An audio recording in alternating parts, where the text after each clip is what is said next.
Muy buenas tardes. La Facultad de Arquitectura y Urbanismo de la Universidad de Chile les da a todas y a todos los presentes la más cordial bienvenida a este acto de inauguración del año académico 2024 en la Facultad de Arquitectura y Urbanismo de la Universidad de Chile. Sean todas y todos muy bienvenidos. Preside esta ceremonia el decano de la Facultad de Arquitectura y Urbanismo, profesor Manuel Amaya Díaz, y junto a él la acompañan, y saludamos por supuesto, la vicerrectora de Extensión y Comunicaciones de la Universidad de Chile, profesora Pilar Barba. La vicerrectora de Asuntos Estudiantiles y Comunitarios de la Universidad de Chile, profesora Josiane Bonnefoy. La vicedecana de la Facultad de Arquitectura y Urbanismo, profesora Carmen Paz Castro Correa. Y saludar, por supuesto, a nuestro invitado, el profesor Eduardo Graels Garrido, de la Facultad de Ciencias Físicas y Matemáticas. También nos honran con su presencia directoras y directores integrales, directoras y directores de departamentos e institutos, académicos, académicas, funcionarios, funcionarias, estudiantes, comunidad y amigos de la Facultad de Arquitectura y Urbanismo de la Universidad de Chile. Entonces, para dar inicio a esta ceremonia, invitamos a nuestro decano de la Facultad de Arquitectura y Urbanismo, profesor Manuel Amaya Díaz, quien nos brindará algunas palabras. Un fuerte aplauso, por favor.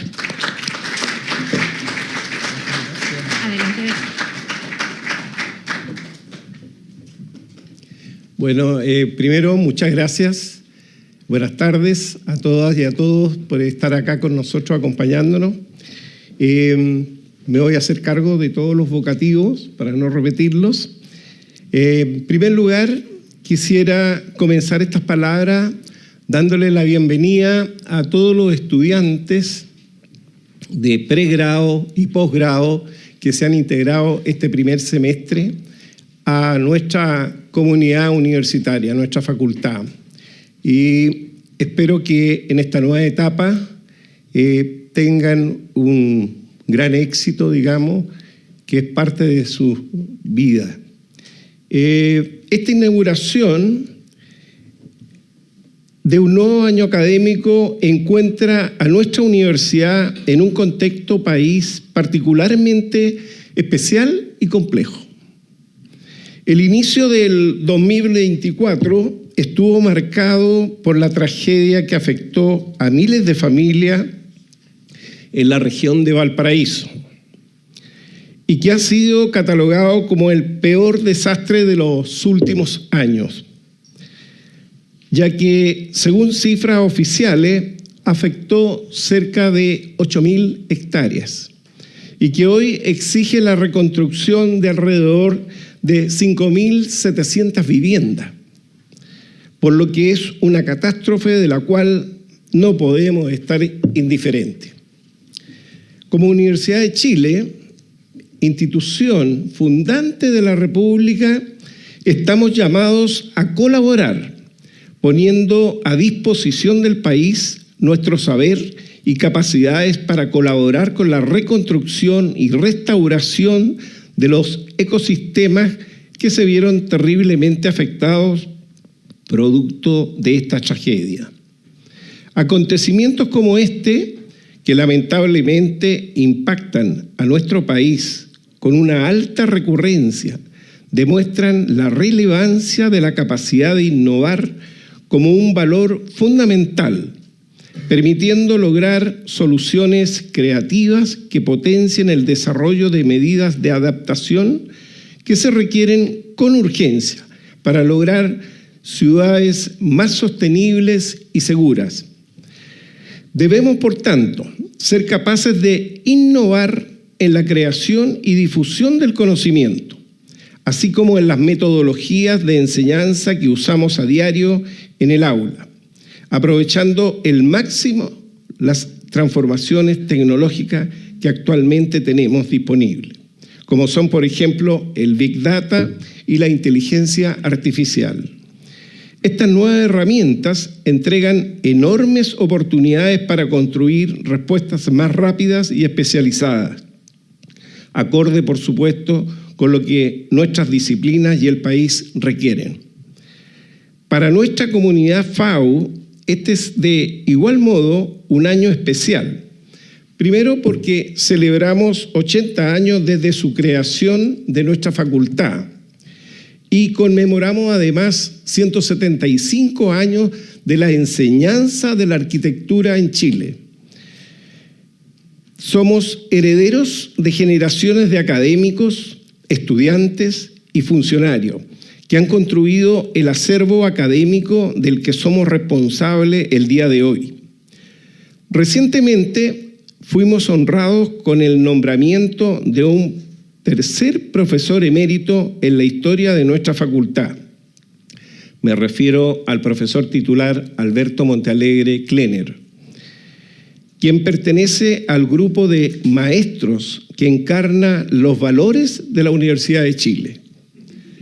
A partir de nuestro Plan de Desarrollo FAU 2022-2026, hemos establecido un camino para el fortalecimiento de nuestra actividad docente, de investigación y de vinculación con el medio, fomentando la transversalidad de la enseñanza con énfasis en la mirada multiescalar del espacio habitado y especialmente cuidando las confianzas y calidad de vida de nuestros estamentos y desarrollando un proyecto académico que nos identifique como comunidad y nos dé sentido de pertenencia a nuestra facultad. Esta larga tradición ha permitido abordar las complejidades propias que en cada época ha vivido nuestro país en torno a las áreas del conocimiento que impartimos, consiguiendo de esta forma sostener tanto los desafíos académicos como los sociales que hemos concebido como propios. En ese contexto, en nuestro quehacer disciplinares, no dejamos de estar ajenos a nuevas tendencias u oleadas de técnicas y tecnologías que provocan grandes transformaciones. Así, la inteligencia artificial está ocupando un papel relevante en el ejercicio profesional de múltiples y, por qué no decirlo, de todas las áreas del conocimiento. Sin ir más lejos, en el campo de la arquitectura está siendo utilizado para optimizar procesos de diseño, analizar datos urbanos y simular escenarios de construcción. En el diseño se están desarrollando herramientas que permiten la creación de productos personalizados y aportar a la generación de ideas innovadoras en el diseño comunicacional y en áreas tecnológicas como el diseño industrial.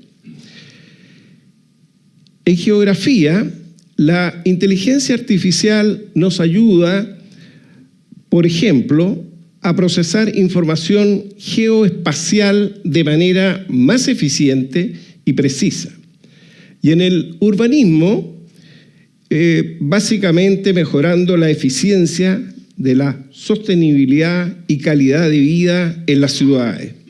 Sin embargo, estamos conscientes de que transitamos en una época en que la disponibilidad de datos es tanta que nuestra capacidad de reaccionar muchas veces es insuficiente.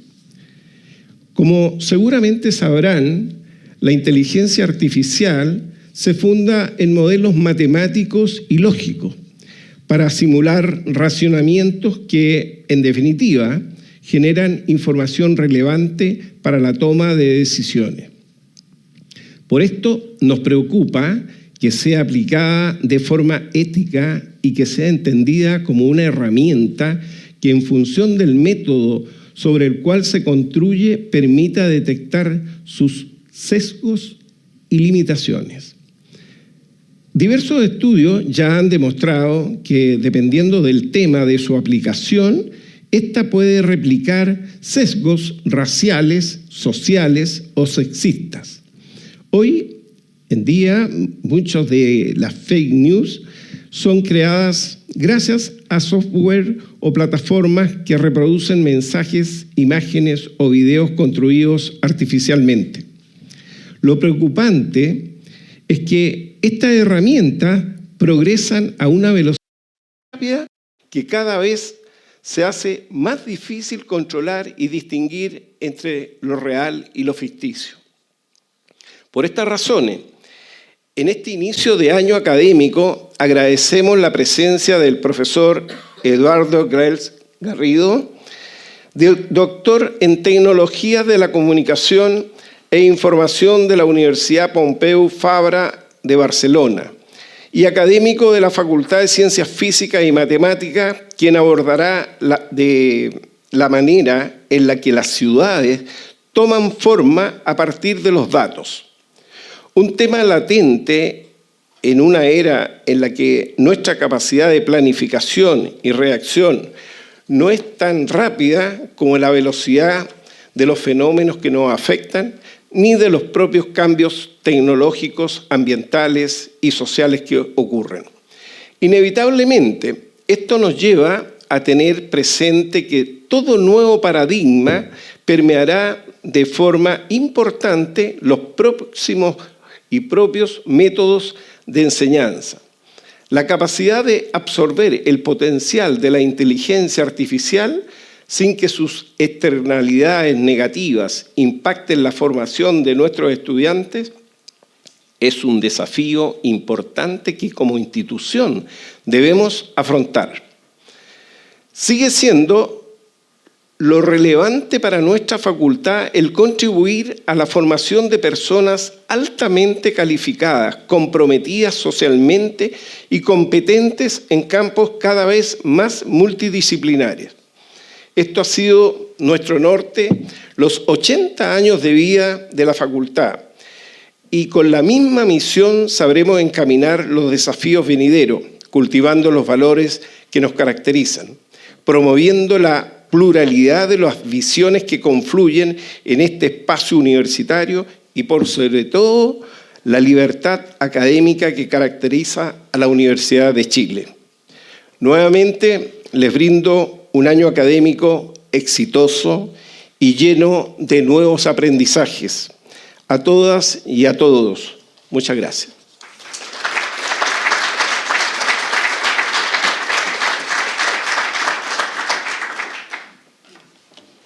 Bien, muchas gracias, decano, por sus palabras. Bueno, contarles que cada año es tradición de nuestra Facultad de Arquitectura y Urbanismo convocar a esta ceremonia a intelectuales, académicos, académicas, investigadores e investigadoras, a abrir la discusión y el diálogo respecto de problemáticas que cruzan nuestra sociedad. En esta ocasión tenemos el privilegio de contar con el profesor Eduardo Graells Garrido, ingeniero civil en computación de la Universidad de Chile, magíster en ciencias de la misma casa de estudios y doctor en tecnologías de la información, las comunicaciones y los medios audiovisuales de la Universidad Pompeu Fabra de España. Como investigador ha trazado sus líneas de estudio en la informática urbana, ciencias sociales computacionales y la visualización de datos con destacada participación en empresas como Telefónica y Barcelona Supercomputing Center.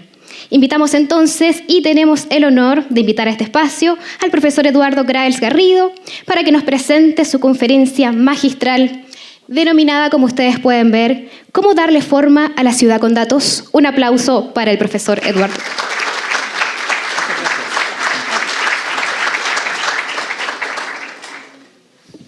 Bien, muchas gracias. Buenas tardes, decano, autoridades, profesores, profesoras, estudiantes, también personas curiosas que quizás llegaron a esta charla. Muchas gracias por la introducción. Bueno, estamos en la Facultad de Urbanismo, así que aquí se estudian las ciudades, ¿cierto? Como unas personas comunes y corrientes ven la ciudad, ¿cierto? Aquí una ilustración basada en Santiago. Pero así es como la veo yo, como a través de los datos. Así como muchos de ustedes usan planos, yo uso datos. Y para poder ver los datos, esos datos hay que recolectarlos, hay que estudiarlos, hay que poder graficarlos, y sobre eso vamos a conversar hoy día.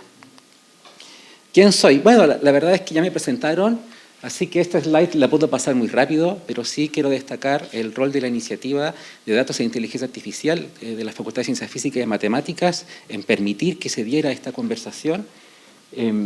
Pero aparte de todo lo científico, yo también soy escritor y acabo de lanzar una novela. ¿Y por qué les hablo de esta novela? Porque esta novela es de ciencia ficción, pero ambientada en Santiago, y Santiago como ciudad es una protagonista más, es un personaje, no es solamente un lugar donde pasan las cosas, sino que las cosas de Santiago son parte de la narrativa. Y después voy a vincular eso con lo que hacen ustedes al final de la charla. Bien, ¿cuál es la pregunta de investigación que enmarca lo que les voy a presentar hoy día? Esencialmente es esta: ¿cómo construir una imagen de la ciudad a escala? Muchas personas están familiarizadas con el concepto de imagen de la ciudad. La primera persona que lo utilizó más o menos formalmente fue Kevin Lynch. De cierta forma, lo que yo hago es estudiar la ciudad como un espacio de información visto a través de las trazas digitales de sus habitantes. Tengo una definición quizás un poco latera, pero ahora la vamos a profundizar en qué significan estas cosas. ¿Y cómo yo hago esto? Bueno, a través de la ciencia de datos. Ciencia de datos es un concepto relativamente nuevo. Bueno, hoy día se habla de inteligencia artificial, ¿cierto? Estuvo Big Data, después ciencia de datos y ahora inteligencia artificial. Lo cierto es que se sigue haciendo inteligencia de datos. La inteligencia artificial provee herramientas para la ciencia de datos, pero la ciencia de datos sigue vigente. Ciencia de datos tiene dos palabras: ciencia y datos. ¿Qué es la ciencia? Yo creo que aquí estamos todos y todas familiarizados y familiarizadas con el método científico. Método científico, ¿cierto?, es crear conocimiento, ese es el fin del método científico. Y la ciencia de datos no es tan distinta. Para mí la ciencia está representada por esta obra de Remedios Varó, se llama La creación de las aves. Yo soy un fan de las aves y no solamente me gusta esta imagen porque habla de aves, sino porque yo creo que representa el proceso de creación de la ciencia. Noten que en esta imagen, ahí sí, yo vinculo el conocimiento con estos pajaritos que crea este ser. Este ser, para crear este conocimiento, no solamente utiliza su propia experiencia personal y las hipótesis que tiene, también utiliza datos y utiliza tecnología, una tecnología onírica en este caso. El método científico es esencialmente una manera de hacer esto. Uno tiene una hipótesis, recolecta datos para esa hipótesis, hace un experimento y hace volar los datos del experimento. Bueno, también dentro de esto no solamente está la tecnología y la experiencia personal, sino también la naturaleza misma, de dónde vienen los datos. Sin embargo, hoy día hay más fuentes de datos de las que existían hace décadas.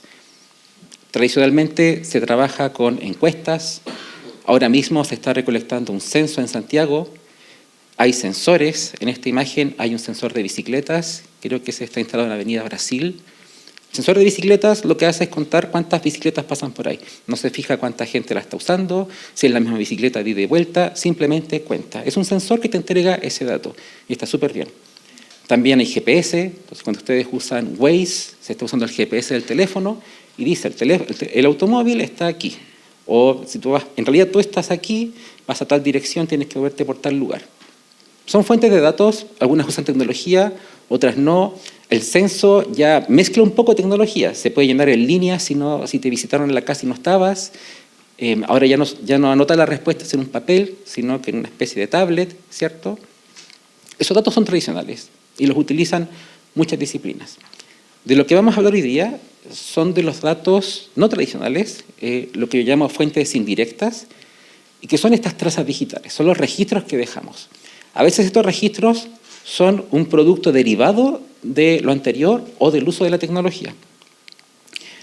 Esta imagen es del 2015, partido Chile contra Uruguay, Copa América, y yo les reto a encontrar en esta imagen al menos una persona que no tenga un teléfono. O sea, de hecho, probablemente en esta sala no hay nadie que no tenga un teléfono. Yo no tengo. Te aseguro que hay una explicación para eso.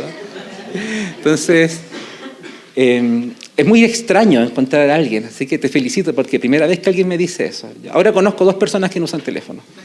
La otra persona es un investigador que quiere saber cómo es la vida sin teléfono. Entonces, es muy extraño no tener teléfono. A mí se me echó a perder el teléfono hace poco, ayer me llegó y una persona me dijo, ¿y cómo puedes andar sin teléfono? A mí me da ansiedad.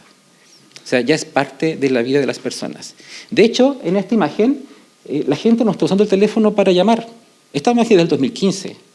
Los teléfonos no eran tan funcionales como hoy día. Igual ya hacían cosas bien interesantes. Pero la gente usa el teléfono aquí para capturar momentos importantes de su vida. E incluso, como yo tengo mi teléfono guardado aquí ahora, este teléfono sigue activo. Está recibiendo mensajes de Telegram, WhatsApp, notificaciones del correo, etc. Entonces, el teléfono está siempre generando datos. Y eso es lo que llamamos traza digital. No solamente... perdón, me adelanté. Esto de la traza digital es un tema que no es nuevo. A partir del año 2010 había más chips de teléfono que personas en Chile. Estamos hablando del 2010, todavía no había smartphones de manera masiva. Los que habían eran muy caros, ¿cierto? Costaba dinero, el plan de datos no es como ahora, ¿cierto? Ahora tú tienes gigas, antes 1 giga costaba mucho dinero. Pero sin embargo había más chips, más tarjetas SIM que personas. Por supuesto, no todos los SIM son usados por personas. La máquina de Transbank también es un chip. El bus de Red o Transantiago también tiene un chip. Con eso tiene GPS y con eso puede enviar la señal de que tú estás registrando el QR. Pero estamos hablando de que 15 años atrás había más máquinas registrando cosas que personas en la ciudad, en Chile. Las trazas digitales no son solamente del teléfono. Por ejemplo, la tarjeta VIP también es una traza digital. Tú cuando pagas, ojalá que paguen todos, pero hay mucha gente que no paga, cuando pagas en el transporte público, dejas un registro. No es solamente pagar la entrada, está diciendo yo me subo a este bus en este paradero.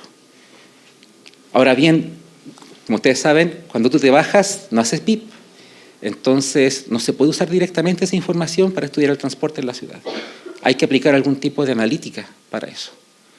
Otro logo que aparece en esta imagen que a mí me parece relevante mencionar es el de IMED.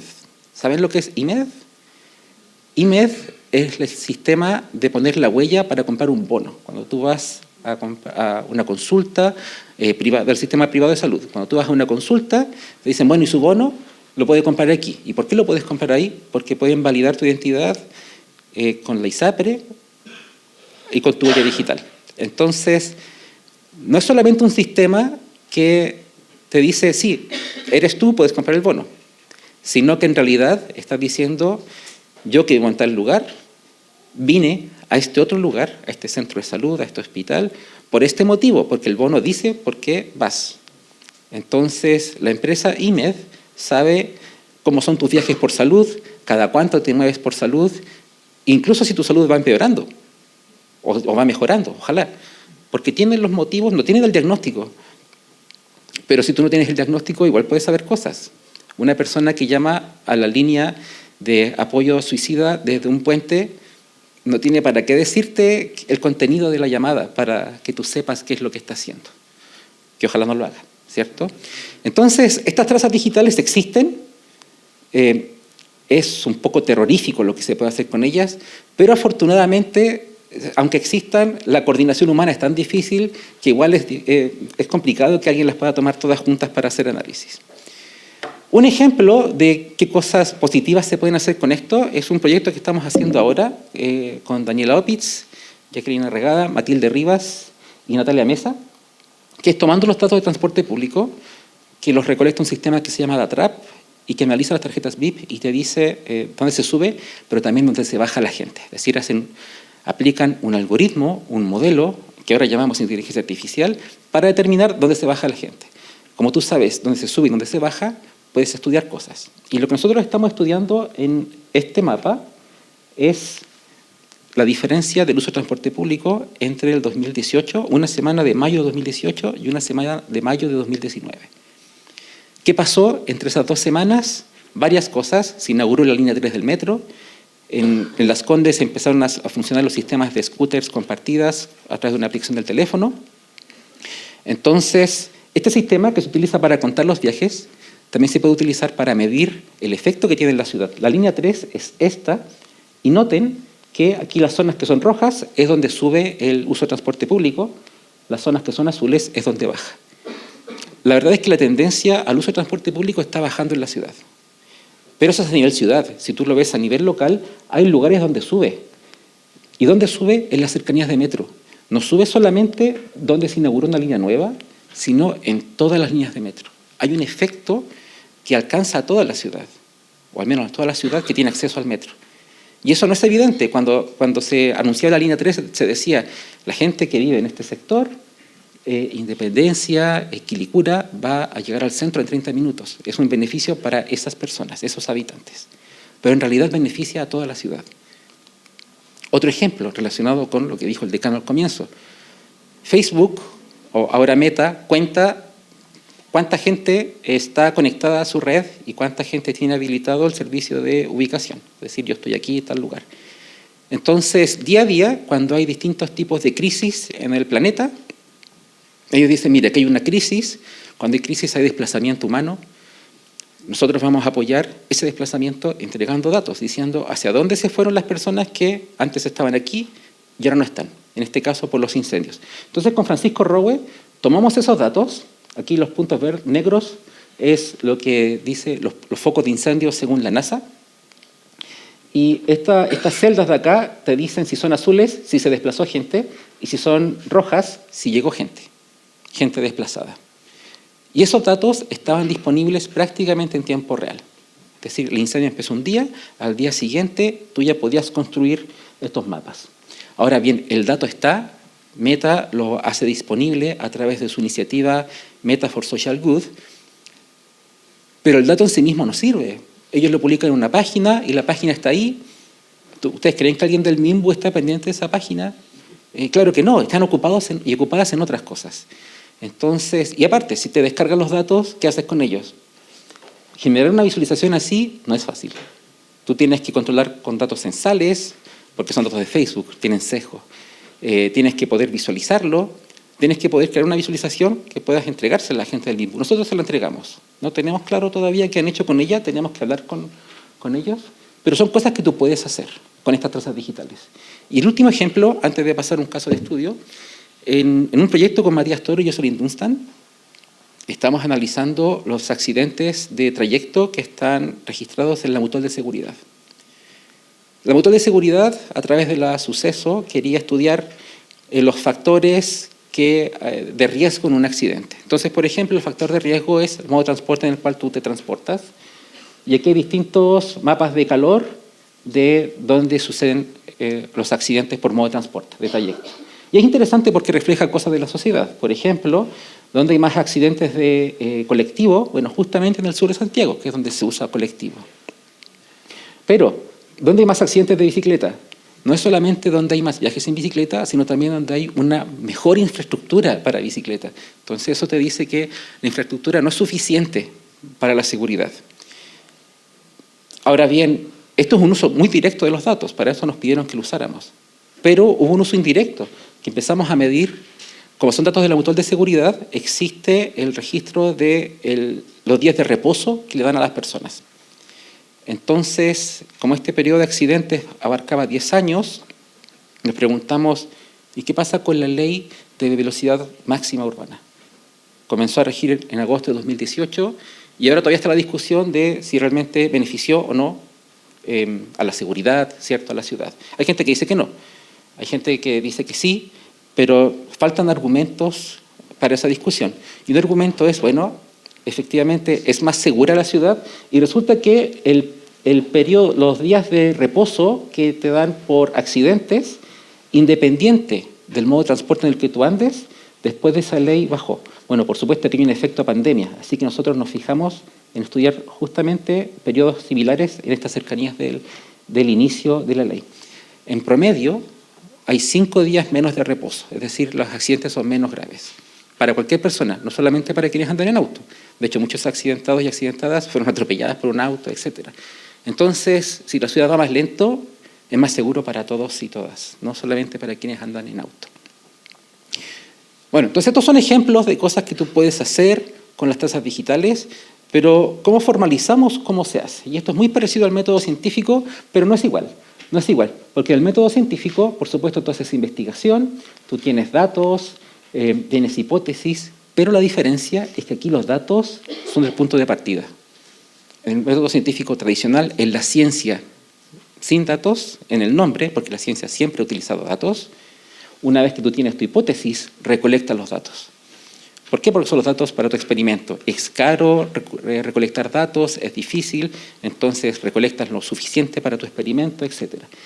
Tu experimento utiliza distintas técnicas estadísticas para hacer tu análisis, evalúas y generas conocimiento. En este aspecto, toda esta parte no es distinta del método científico tradicional, excepto que los datos cambiamos de lugar. Los datos ya existen y como ya existen, tenemos que poder analizarlos para traerlos al dominio en el cual queremos resolver un nuevo problema. Y siempre hay investigación. Entonces, hoy día, ¿qué herramientas nos permiten hacer esto? Bueno, justamente inteligencia artificial. Ahora bien, lo que yo les quiero, como el mensaje que quiero que se lleven hoy día, es que todo esto de acá no sirve de nada si no hay personas que colaboren con esto, personas interesadas, que tomen este conocimiento con apellido, conocimiento cuantitativo y accionable. Es decir, conocimiento que permita tomar decisiones, guiar políticas públicas, etc. Si tu conocimiento no permite hacer eso, claro, es conocimiento, pero es básico. Nosotros queremos que tenga impacto. Y para que tenga impacto tiene que haber no solamente investigación, inteligencia artificial, tiene que haber partes interesadas, colaboradoras de distintas disciplinas.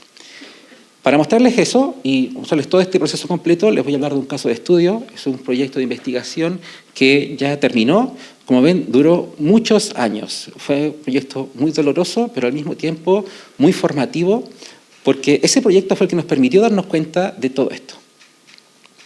Entonces, este proyecto fue realizado con Daniela Opitz, Francisco Rowe y Jacqueline Arriagada y tiene relación con medir el transporte en la ciudad. ¿Y por qué eso es importante? El transporte siempre se está midiendo. De hecho, yo les conté, hay contadores de bicicleta, Adatrap cuenta los viajes en transporte público, pero la ciudad tiene muchos más modos de transporte que bicicletas y transporte público. De hecho, más que auto, hay gente que se transporta en furgón escolar, hay gente que se transporta en carreta, ahora hay gente que se transporta en scooters. Entonces, todo eso hay que medirlo. Y existen maneras para eso, maneras establecidas que sabemos que son buenas, como la encuesta de origen-destino. La encuesta de origen-destino le pregunta, una encuesta, van a un hogar y te preguntan cuáles son los viajes que tú hiciste el día anterior. En realidad, no solamente tú, sino todos los miembros de tu hogar. Perfecto, lo llenan y con esa información se obtienen patrones. ¿Cuánto se usa cada modo de transporte? ¿Cuál es su demanda? ¿Dónde vive la gente? ¿Dónde trabaja? ¿Dónde va a recrearse? ¿Cuánto duran los viajes? ¿Cuántas combinaciones hace? Todo ese conocimiento es muy valioso y se obtiene con la encuesta. Pero el decano dijo algo muy importante. Y también hay una frase que yo escuché cuando caminaba hacia acá. Y es que la ciudad crece y no crece planificada. Lo que uno dice cómo va a crecer, la ciudad es como un niño, ¿cierto? El niño tú le dices que haga algo y hace otra cosa. Y se va corriendo y gritando más encima. Entonces, la ciudad cambia y cambia muy rápido. Cambia en crecimiento, cambia en composición. Por ejemplo, hemos tenido las migratorias que han cambiado la composición de la ciudad, su distribución de densidad, la manera en la cual la gente toma decisiones de dónde vivir y dónde trabajar. Hay nuevas líneas de metro, nuevos túneles, ¿cierto? Nuevas autopistas, siguen construyendo, nuevos modos de transporte, nuevas tecnologías. Y todo eso pasó después del 2012. ¿Y qué decir de los fenómenos sociales? El estallido social cambia cómo la gente se mueve. La gente dejó de vivir al centro. Pandemia también.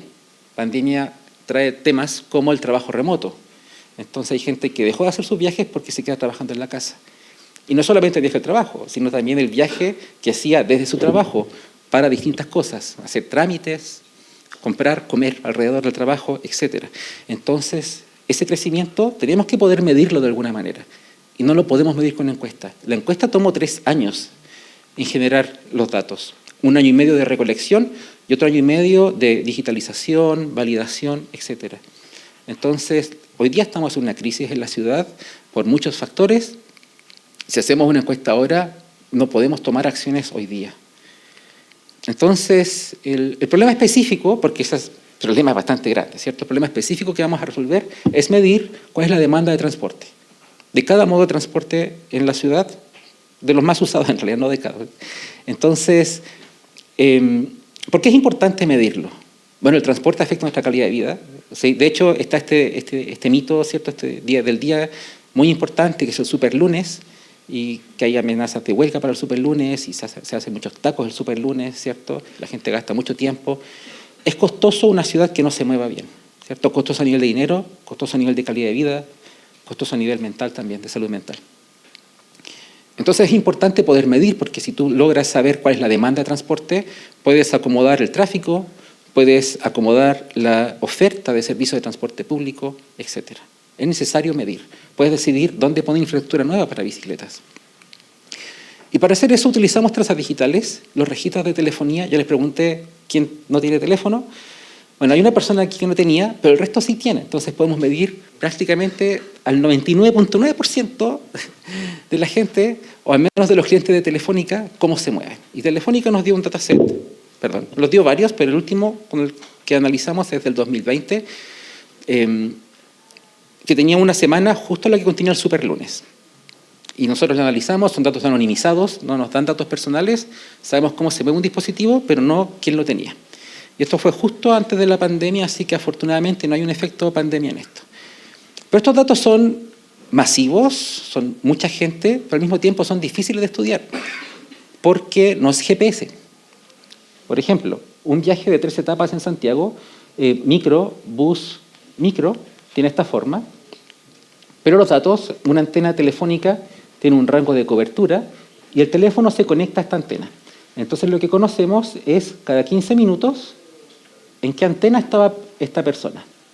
Entonces sabemos que si unimos las antenas con una línea punteada, hace un recorrido como este, que se parece un poco a su trayectoria original, pero no es igual. Y como no es igual, hay que aplicar algún tipo de algoritmo, hay que aplicar algún tipo de modelo. Bueno, no vamos a entrar en esos detalles, no hay tiempo para eso, pero ahí es donde entra la inteligencia artificial, en extraer patrones de los datos, en evaluar si el algoritmo funciona, etc. Y lo cierto es que se obtienen cosas bien interesantes. Por ejemplo, a qué velocidad se desplaza la gente. La mayoría de los viajes son a baja velocidad. Bueno, también tiene relación con lo de la ley, ¿cierto? ¿Por qué decir que la ley hace que la ciudad sea más lenta si en realidad la ciudad ya es lenta? La mayoría de los viajes ya son menores a 50 kilómetros por hora. ¿En qué momento, cuál es la hora punta? ¿Cómo son los viajes a la hora del almuerzo? Los viajes en la hora final, en la punta de la tarde, ¿cierto? La hora del taco, ¿cómo se le llama? Pero también hay otras complejidades que importan mucho a quienes hacen urbanismo. Y es que las torres en las cuales hacemos esta medición no tienen una distribución uniforme en la ciudad. Entonces eso también trae problemas. Bien, aplicamos un algoritmo, un modelo, inteligencia artificial, etcétera. Tenemos los viajes. Así que podemos decir cuánto se usa cada modo de transporte. Pero lo cierto es que no es así, porque yo tengo un viaje que me dice esta persona se movió desde aquí hasta acá, a tal hora, con tal velocidad, pero la ciudad es lenta. A los rangos más comunes de velocidad, uno no sabe, no puedes determinar si alguien se venía en micro o en auto. Y es porque cuando hay tráfico, el desplazamiento es lento para todos. Entonces no puedes simplemente responder la pregunta con estas mediciones iniciales. Bueno, ¿cómo lucen estos viajes? Es cierto que es muy, muy denso este dataset. Tú tienes viajes que son cortitos en toda la ciudad, menos de 2 kilómetros, viajes de distancia media, menos de 4,7 kilómetros, y viajes en todo el radio urbano que son largos, hasta 60 kilómetros. ¿Por qué 60? Porque efectivamente hay viajes que son así, que dan varias vueltas en la ciudad. Los viajes no son solamente de gente que va al trabajo, sino también gente que está trabajando. ¿Por qué? Porque es gente que está usando un teléfono. Existen otras señales. Por ejemplo, ¿qué aplicación se está utilizando? Bueno, este dataset es mucho más sensible, ¿cierto? Porque uno piensa que las aplicaciones que utiliza son privadas, pero tú igual tienes que decirle a la compañía, pregúntale a Gmail por mis correos. Entonces la compañía no sabe qué es lo que contiene tu correo, pero sí sabe que le preguntaste a Gmail por eso. Y ese dato no lo analizamos a nivel individual, sino a nivel territorial, es decir, cada una de estas burbujas es una de las torres que estamos analizando y el tamaño de la burbuja es qué tanto se utiliza esa aplicación en ese sector. Bueno, por supuesto, hay aplicaciones que se relacionan con transporte, así que uno diría hay que estudiarlas. Uber, Cabify, Waze. Es interesante ver que hay diferencias de uso entre Uber y Cabify, tienen distintos precios, ¿cierto? Waze también tiene un uso distinto. Aquí se ve mucho cómo se marcan las autopistas. Pero también hay aplicaciones que no son de transporte que podrían ayudar. Por ejemplo, Pokémon Go. Siempre tiene que haber un Pikachu en mis presentaciones, así que aprovecho de ponerlo ahí. Pokémon Go, probablemente si lo juegas estás caminando. Lo puedes jugar en cualquier lugar, pero aumenta las probabilidades de que estés caminando. Y hagámosle zoom al último mapa. Este mapa dice dónde se usa Spotify en la ciudad, en la hora punta. ¿Alguien ve algún patrón ahí?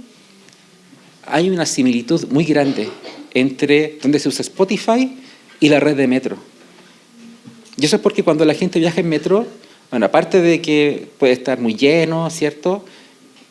Va haciendo cosas en sus teléfonos. Va viendo Netflix, va jugando Candy Crush o va escuchando música en Spotify. Entonces, quizás yo no sé a qué velocidad se mueve alguien, o esa velocidad no me dice mucho, pero si está en algún lugar que está cerca de una red de metro y además está usando Spotify, quizás sí se está moviendo en transporte público.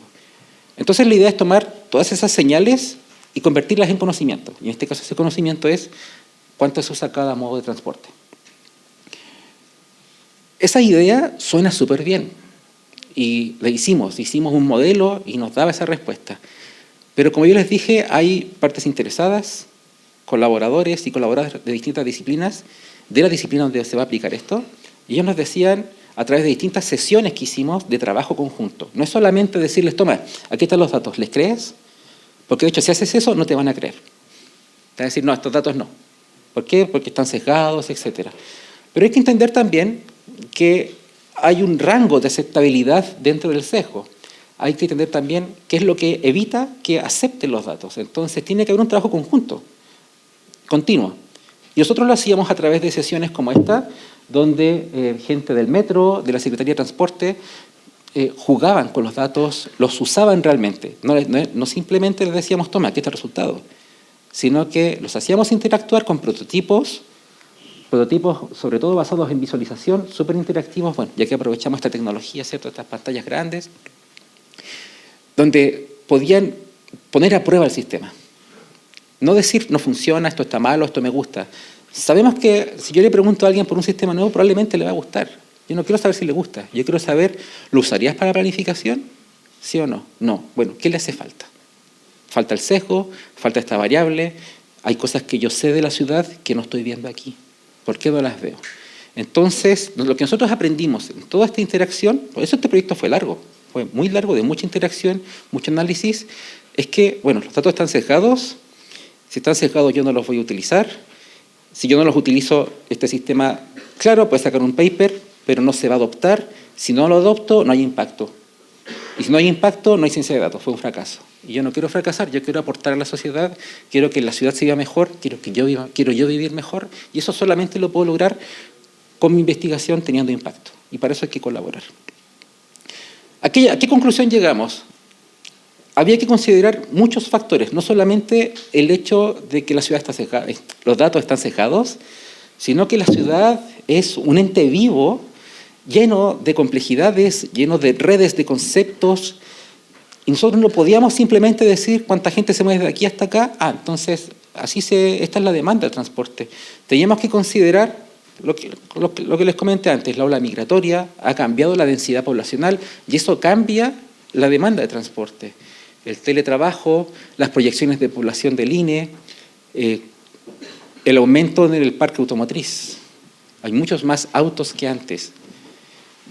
Nuevas tecnologías, usos de autos compartidos, usos de vehículos, las bicicletas de Bike Santiago. ¿Cómo incorporamos todo eso en el análisis? Ya no basta decir tengo datos de telefonía, tomo un modelo de inteligencia artificial, ¡pum!, se lo aplico y tengo resultados.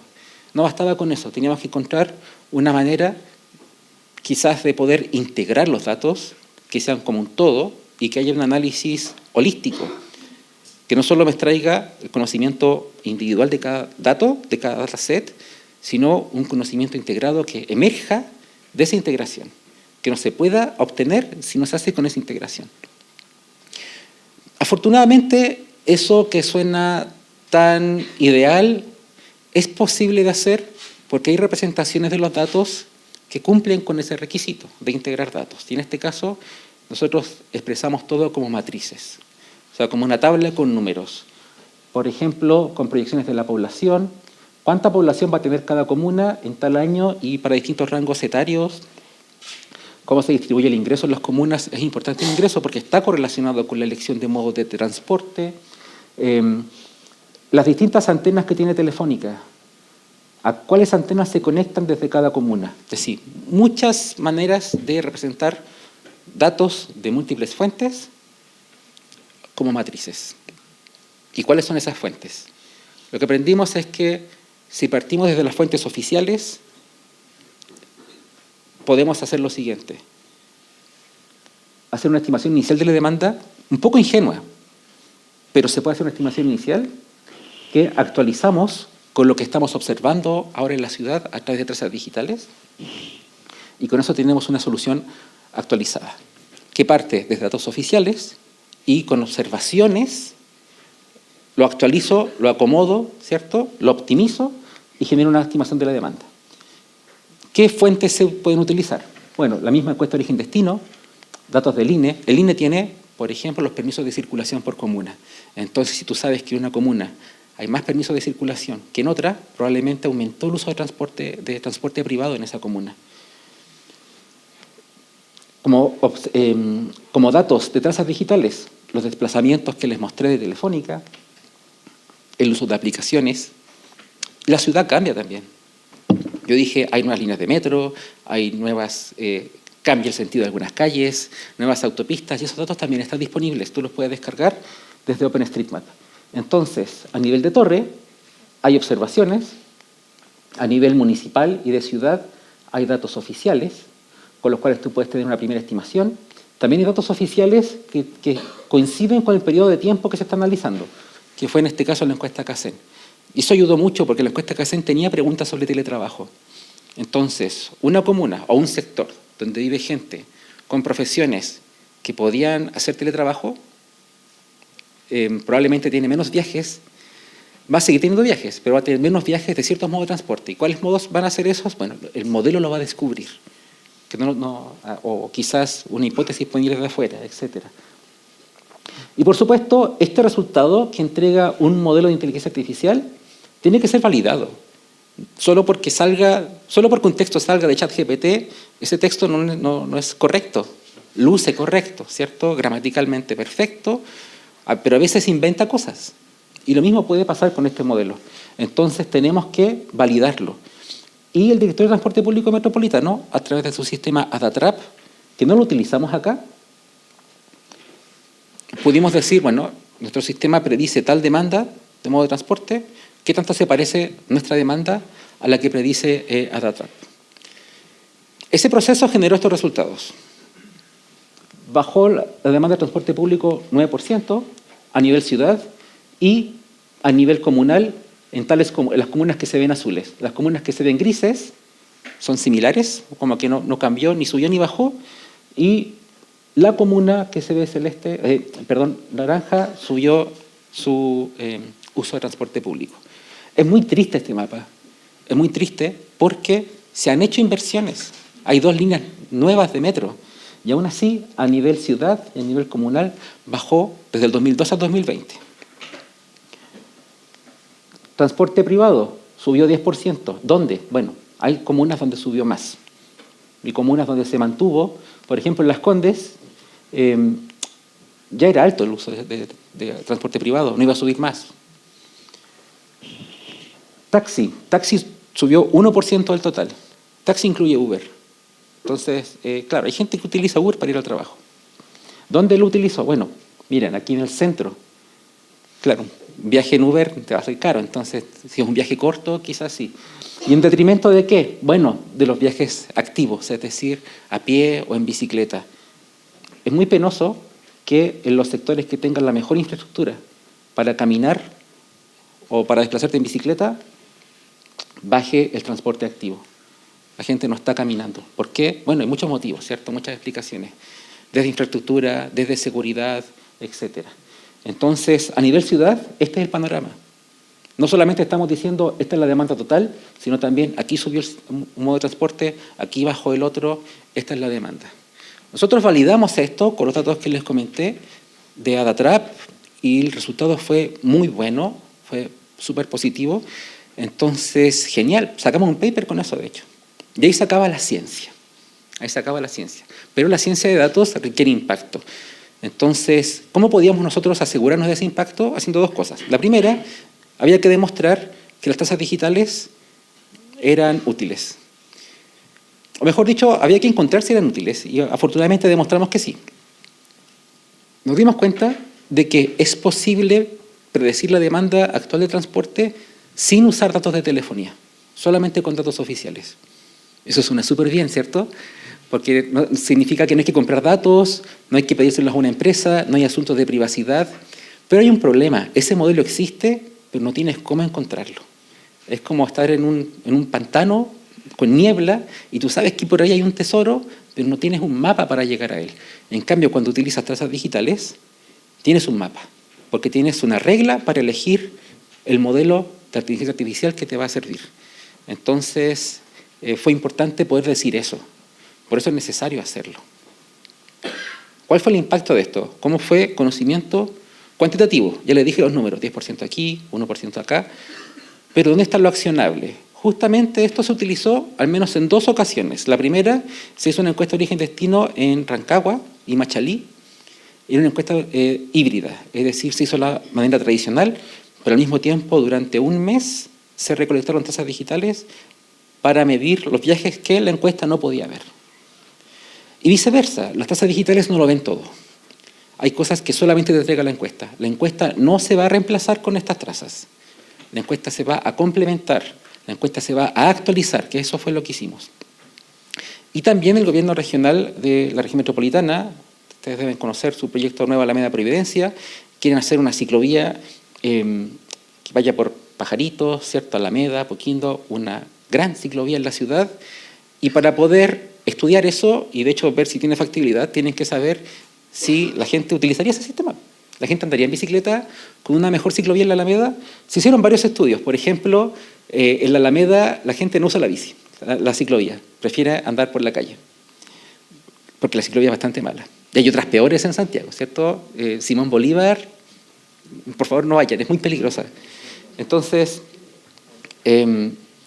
utilizó este modelo para medir los efectos de las ciclovías que ya existían. Por ejemplo, creo que el 2017 se inauguró la ciclovía que está aquí en Portugal. Entonces, ¿qué efecto tuvo esa ciclovía en los viajes en bicicleta, no solo de este sector, sino de los viajes que cruzaban por Portugal? Bueno, lo medimos con el modelo y se lo entregamos al ministerio, al gobierno regional. No se lo entregamos como, toma, aquí están los archivos, porque no tienen científicos de datos, no es su labor. Se los entregamos a través de una aplicación que les permitía consultar los datos, hacer tareas con ellos. Y sabemos que entró en uso, fue adoptado este sistema. Bueno, este proyecto lo lideró Daniela Opitz, fue un proyecto muy grande. La parte de este modelo es una parte de ese proyecto. Entonces, esto fue transferido, fue adoptado y por tanto tuvo un final feliz este proyecto. Sacamos papers, pero sobre todo tuvimos impacto. O sea, nos vamos tranquilos sabiendo que entregamos la información, fue analizada, aceptada, y ojalá informe las políticas públicas. Hay muchas más cosas en la toma de decisiones públicas, no son solamente datos. Entonces, habiendo conocido todo este proyecto y estos ejemplos, ¿qué les puedo decir como palabras finales? ¿Qué quiero yo que se lleven para la casa? Lo cierto es que hay más preguntas que respuestas. Por ejemplo, si las tasas digitales tienen tanto valor, si son tan buenas como yo les estoy diciendo, ¿por qué no se están utilizando? Sobre todo de manera generalizada, para gestionar y planificar las ciudades. ¿Qué es lo que pasa ahí? Yo no tengo la respuesta. No tengo esa respuesta. Si la ciudad está cambiando constantemente, ¿por qué enfocarse en una imagen y no en una película? Yo les acabo de mostrar una imagen del transporte en la ciudad y esa imagen ya está desactualizada porque era del 2020. Estamos en el 2023. Tenemos que pasar de imágenes a movimiento. Bueno, igual que una animación, uno puede hacer varias imágenes e ir mostrándolas. No tiene por qué ser una película live action. Puede ser una película animada, pero tiene que ser una película. Tiene que considerar el dinamismo. Hice trazas digitales para todo Chile. ¿Por qué estamos estudiando solo Santiago? Bueno, tengo una sorpresa. Afortunadamente no es así. Aquí hay 3 imágenes interactivas Aquí está la dirección. Si ustedes entran acá, van a encontrar para varias ciudades de Santiago, varias ciudades de Chile, perdón, mapas interactivos como este. Tú puedes hacer zoom, puedes decir, quiero ver cuánta gente utilizó transporte público, cuánta gente se fue en Uber, cuánta gente se fue en bicicleta y desde dónde hacia dónde, en varias ciudades de Chile. Está, bueno, Rancagua, Concepción, Valparaíso, Gran Valparaíso, pero también está Antofagasta, Coquimbo, La Serena, y creo que hay otra más, aparte de Santiago, por supuesto. Entonces, esto se puede hacer, y eso es una ventaja de las trazas digitales, están disponibles, pero hay que usarlas. Y usarlas no requiere solamente gente que haga datos, Big Data, ciencia de datos, inteligencia artificial, requiere hacerle preguntas. Y esas preguntas las tienen ustedes, no las tengo yo. Yo tengo herramientas, pero ustedes, desde las disciplinas urbanas, desde el diseño, desde la geografía, son quienes van a escribir la historia de la ciudad. Yo les puedo dar herramientas para hacer preguntas que informen esta escritura, pero no les puedo dar las respuestas. Construyamos esas respuestas juntos. Bueno, aparte, es cierto que las trazas digitales tienen sesgos, pero como vemos se pueden mitigar y no es tan difícil hacerlo. Hay otros sesgos que hay que trabajar. El decano bien lo dijo, hay sesgos de género, sesgos de racismo, y para ciertos proyectos esos sesgos son importantes y para otros son importantes, pero no invalidan el análisis. Hay que saber balancear eso. No es fácil, pero se puede. Y quiero terminar la charla con esta frase que es muy famosa, que el mapa no es el territorio. La imagen de la ciudad es una de las tantas imágenes, pero sigue siendo una imagen. Les quiero leer un cuento. Lo voy a leer, así que es muy cortito. Se llama Del rigor en la ciencia, de Jorge Luis Borges. ¿Alguien lo conoce? O sea, hay gente que lo conoce, pero menos... Mire, hay una correlación. No tienes teléfono, conoces el cuento. Pero se lo voy a leer. Del rigor en la ciencia, ¿cierto? En aquel tiempo, el arte de la cartografía logró tal perfección que el mapa de una sola provincia ocupaba toda una ciudad y el mapa del imperio toda una provincia. Con el tiempo, estos mapas desmesurados no satisficieron y los colegios de cartógrafos levantaron un mapa del imperio que tenía el tamaño del imperio y coincidía puntualmente con él. Menos adictas al estudio de la cartografía, las generaciones siguientes entendieron que ese dilatado mapa era inútil y no sin impiedad lo entregaron a las inclemencias del sol y los inviernos. En los desiertos del oeste perduran despedazadas ruinas del mapa, habitadas por animales y por mendigos. En todo el país no hay otra reliquia de las disciplinas geográficas. Yo no quiero que el trabajo que se hace de la ciencia de datos quede abandonado en el desierto. Al contrario, quiero que sea un mapa, una imagen útil. Y eso solamente lo podemos lograr colaborando con ustedes. Así que muchas gracias. Si quieren colaborar, aquí está mi correo. Hay una lista de cosas que estamos haciendo, por si les interesa saber más sobre ellas o si quieren proponer proyectos. Y también está la lista de papers relacionadas con lo que les he presentado. Muchas gracias.